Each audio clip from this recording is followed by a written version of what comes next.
Ammu and you channel पर आप सबका प्यार भरा स्वागत। मैं अम्मू, आप मुझको पहचानते हैं और मैं हर बार की तरह आपके लिए एक प्यारी सी सुंदर सी कहानी लेकर आई हूँ आपको सुनाने। कहानी का नाम है ऋतुओं का भाग। और कहानीकार कौन है? लेखिका है सुधा मूर्ति। सुधा मूर्ति की तो कितनी सारी कहानियां मैंने आपको सुनाई हैं, लिखती ही इतना अच्छा है और आप सबको कितना पसंद आता है।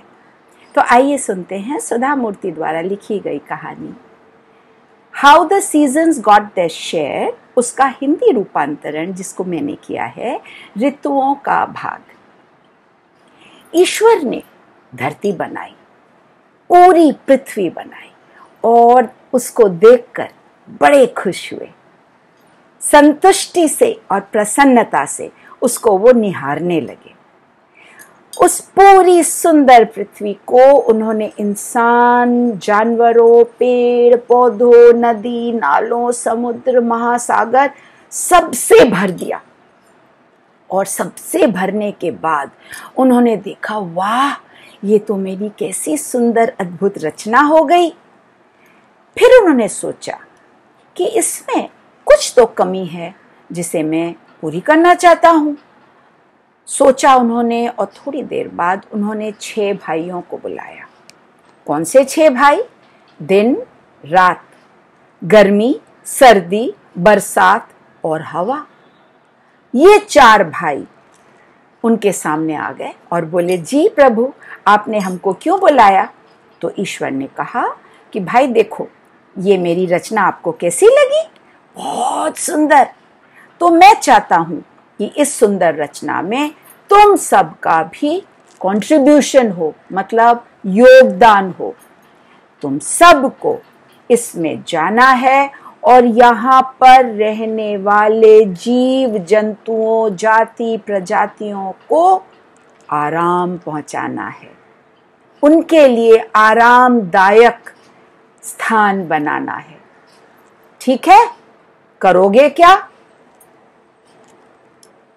6 भाई ने देखा पृथ्वी इतनी सुंदर थी, वहां पर जाने के नाम से सब इतने खुश हो गए। बोले, अवश्य प्रभु, बिल्कुल, हम सब मिलके वहां पे रहने वाले जीवन को बहुत ही आरामदायक बनाने की कोशिश करेंगे। ईश्वर ने कहा, मैंने देखो समय को तो 2 भागों में बांट दिया है, घंटों में और दिनों में। 24 घंटे एक दिन बनाएंगे और 365 दिन एक वर्ष बनाएंगे। अब बाकी चीजों को तुम्हें अपने आप समझदारी के साथ बांट लेना है कि तुम लोग कब क्या करोगे। 6 भाइयों ने सर झुकाया, कहा, जो आज्ञा प्रभु। और ईश्वर चले गए। अब 6 भाई जैसे ही उन्होंने एक दूसरे को देखा और उन्होंने कहा, वाव, इतनी सुंदर पृथ्वी है और इसमें तो मैं सबसे ज्यादा योगदान करूंगा, ऐसा सभी कहने लगे। और जब मैं ये होने लगा तो बच्चों क्या होगी? लड़ाई। बस 6 में लड़ाई होने लग गई और लड़ाई होते होते कुछ नहीं हल निकल रहा था। तो 2 भाई जो दिन और रात थे, उन्होंने तो चुपचाप 24 घंटों को आधा आधा बांटने का तय कर लिया। उन्होंने कहा, भाई तुम चारों जानो, हमने तो ये दोनों अपना अपना आधा आधा बांट दिया, आधा दिन आधी रात। बाकी 4 क्या करेंगे? तो जो गर्मी थी वो बोली, मैं सबसे बड़ा हूं।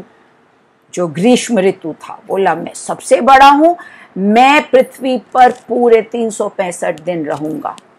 उसके बाद अगले 365 दिन दूसरा जाएगा।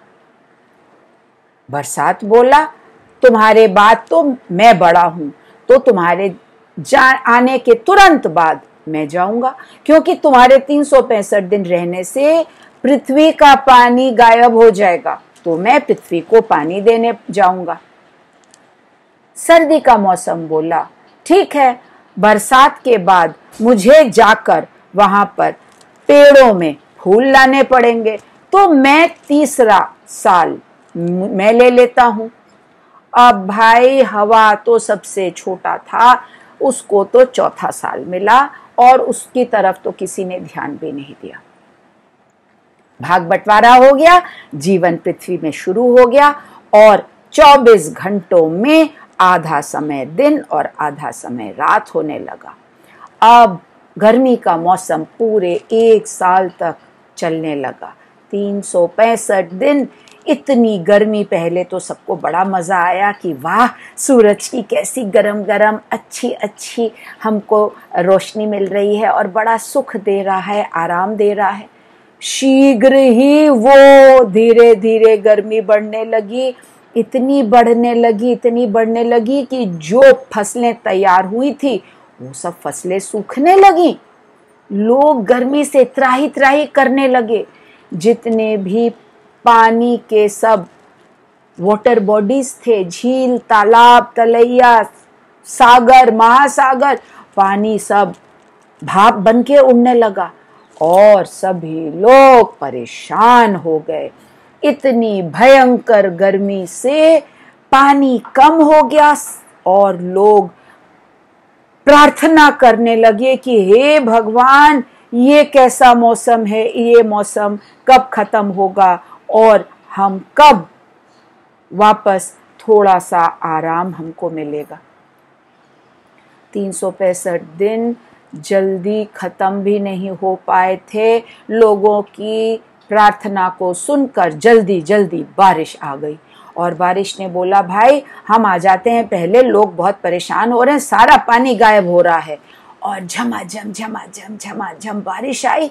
जैसे ही बारिश आई सब लोग खुशी से नाचने लगे, सब ताल तलैये, सागर, नदियां भरने लग गईं और लोगों को इतना चैन आया।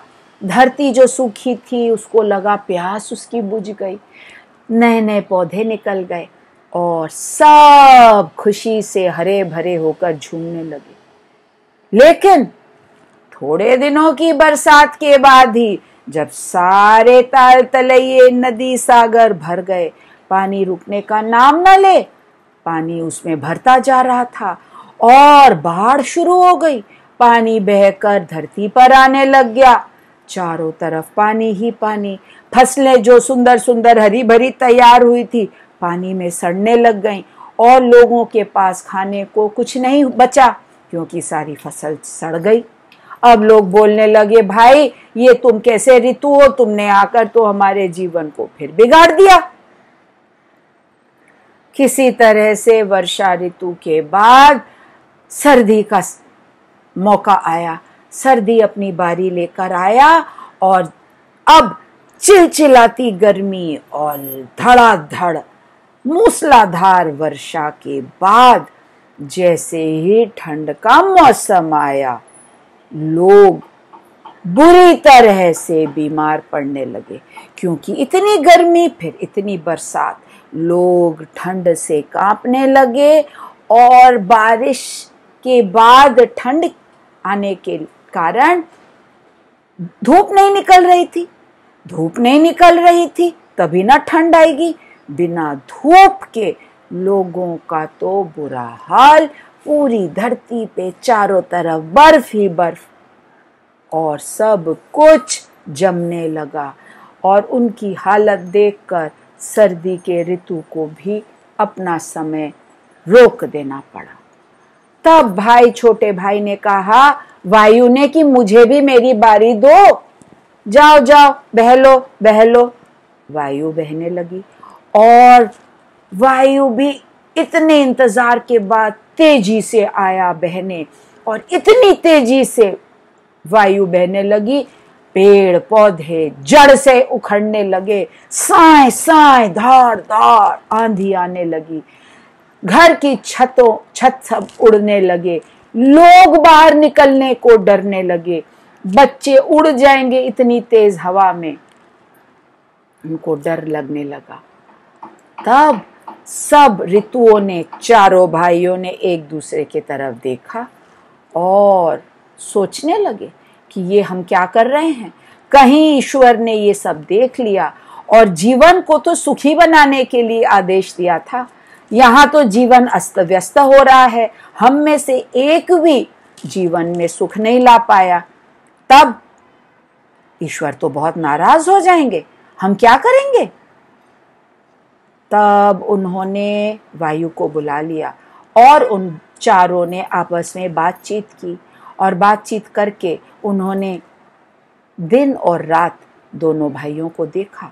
उन्होंने कहा, देखो कितने अच्छे से बराबर बराबर इन दोनों ने बांट लिया, तो जीवन में कोई दिक्कत नहीं आ रही है, धरती पे कोई दिक्कत नहीं आ रही है।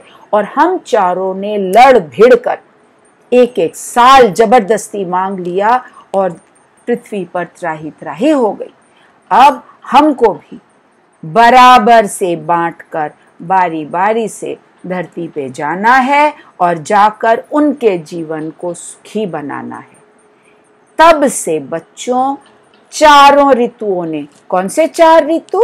ग्रीष्म ऋतु, वर्षा ऋतु, शीत ऋतु और वसंत में क्या होता है? वसंत में ठंडी ठंडी हवा बहती है। लेकिन इन 3 ऋतुओं ने क्या कहा अपने वायु को कि भाई तुम ना हम तीनों के समय में भी आ जाओ और धीरे धीरे बहते रहो, जिससे कि 3 मुख्य ऋतुएं होंगी और तुम चौथे हम सब के साथ योगदान दोगे, जिससे सबका जीवन सुखमय बनेगा।